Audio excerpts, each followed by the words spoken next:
भगवान शिव आदि, अनंत और महाकाल है। इस संपूर्ण ब्रह्मांड में कोई भी ऐसा व्यक्ति नहीं जो भगवान शिव के बारे में न जानता हो। यूं तो बहुत से लोगों ने दावा किया है कि उन्होंने भगवान शिव को देखा है, लेकिन बहुत से ऐसे लोग भी हैं जो भगवान शिव को नहीं देख पाते हैं, तो ऐसे में वो शिवलिंग की पूजा करते हैं। आखिर दोस्तों, शिवलिंग क्या है?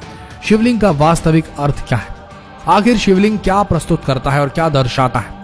इस खास वीडियो में हम इस रहस्य से पर्दा उठाने जा रहे हैं कि आखिर भगवान शिव के प्रतीक के रूप में पूजा जाने वाला शिवलिंग क्या दर्शाता है। तो इस वीडियो को अंत तक जरूर देखिएगा। बहुत से लोगों ने शिवलिंग का गलत अर्थ बताकर लोगों को भ्रमित कर रखा है, लेकिन सबसे ज्यादा आश्चर्य वाली बात यह है कि इसमें विदेशी लोगों के साथ साथ कुछ अपने देश के लोग भी शामिल हैं। इन लोगों ने शिवलिंग का इतना गंदा मतलब निकाल रखा है कि हम उनको बताना भी महादेव का अपमान समझते हैं, लेकिन अब और नहीं। आज के बाद आपको शिवलिंग का वास्तविक अर्थ और उसका मतलब पता लग जाएगा। इस वीडियो में बने रहिएगा। आज के बाद आपसे कोई फालतू की बातें नहीं करेगा, और जो करना चाहेगा या जो भगवान शिव के बारे में कुछ कहेगा या शिवलिंग के बारे में बुराई करेगा, तो आप यह वीडियो उन्हें जरूर भेजिएगा।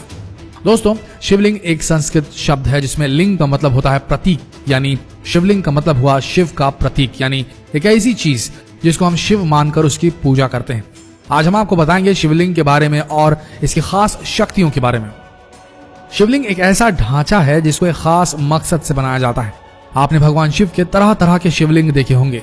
ये सभी शिवलिंग मनुष्य के द्वारा बनाए गए हैं। कहीं कहीं अपनी भक्ति दिखाने के लिए जैसा मन में आया वैसा शिवलिंग बना दिया गया, और कुछ कुछ शिवलिंग तो ऐसे हैं जो प्राकृतिक रूप से बने हुए हैं। लेकिन हम जब 12 ज्योतिर्लिंगों को देखते हैं तो उन सब की शेप अलग है, यानी कि उनका आकार अलग है, क्योंकि अलग अलग मकसद के लिए अलग अलग शिवलिंग बनाए गए।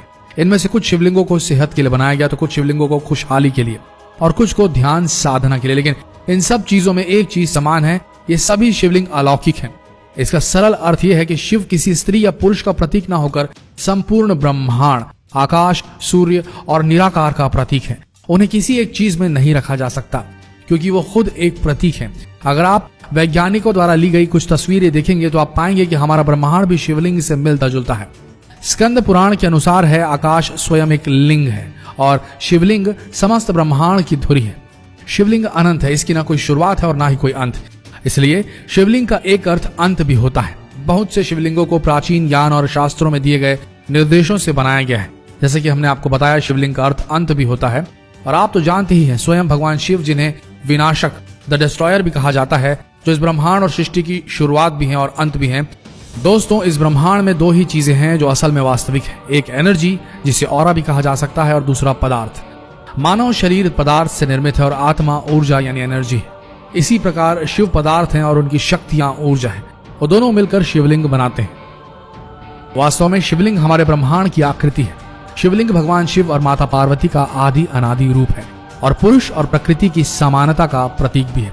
अर्थात प्रकृति में स्त्री और पुरुष दोनों का समान रूप से वर्चस्व है। किसी मूर्ख को आसान भाषा में समझाने के लिए आप ये बता सकते हैं कि शिवलिंग शिव का प्रतीक है, ना ही लिंग का।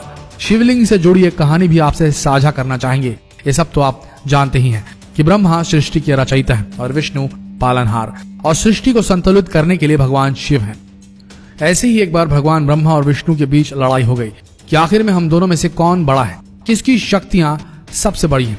दोनों आपस में बहस करने लगे। इतनी देर में एक आकाशवाणी हुई जिसमें कहा गया, एक खास काला पत्थर है जिसकी ऊंचाई या गहराई का अगर किसी ने भी अंदाजा लगाया तो सबसे बड़ा हो जाएगा। ऐसे में भगवान ब्रह्मा ने जैसे ही सुना, वो तुरंत उसकी तरफ रुख करने लगे ताकि उसका अंतिम छोर ढूंढ सके। वहीं भगवान विष्णु उनकी जड़ की तरफ बढ़े, क्योंकि उन्हें पता था कि किसी पौधे की भांति इस शिवलिंग का कोई ना कोई जड़ जरूर होगा। वह दोनों लगातार उस काले पत्थर की जड़ और अंतिम सीमा को ढूंढने के लिए बढ़ते ही रहे। और जब वो हार कर हताश हो गए, तब फिर से आकाशवाणी हुई जिसमें बताया गया कि अगर आप दोनों इसे ढूंढने में असमर्थ हैं, यानी आप सर्वशक्तिमान नहीं हैं। और उसी समय प्रकट हुए भगवान शिव, जो उस काले पत्थर के रूप में उनके सामने थे। यूं तो उन्हें काला पत्थर कहना बहुत गलत है, लेकिन आजकल के वास्तविक जीवन में हर कोई यही कहता है। जो नास्तिक है वो भी यही कहता है कि मात्र काला पत्थर है, लेकिन किसी को नहीं पता कि काला पत्थर नहीं बल्कि शिव का प्रतीक शिवलिंग है, जिसके अंतिम छोर को ढूंढने में भगवान विष्णु और ब्रह्मा भी परेशान हो गए थे। तो दोस्तों, यही है शिवलिंग का वास्तविक अर्थ। आशा करते हैं वीडियो आप सबको अच्छी लगी होगी। तो जितना हो सके इस वीडियो को शेयर करें फेसबुक पर, व्हाट्सएप पर, और ऐसी ही वीडियोस के लिए बने रहिए हमारे इस पेज के साथ। अगर आपने अब तक फॉलो नहीं किया ये पेज तो अभी फॉलो कीजिए। मिलते हैं अगले वीडियो में। धन्यवाद।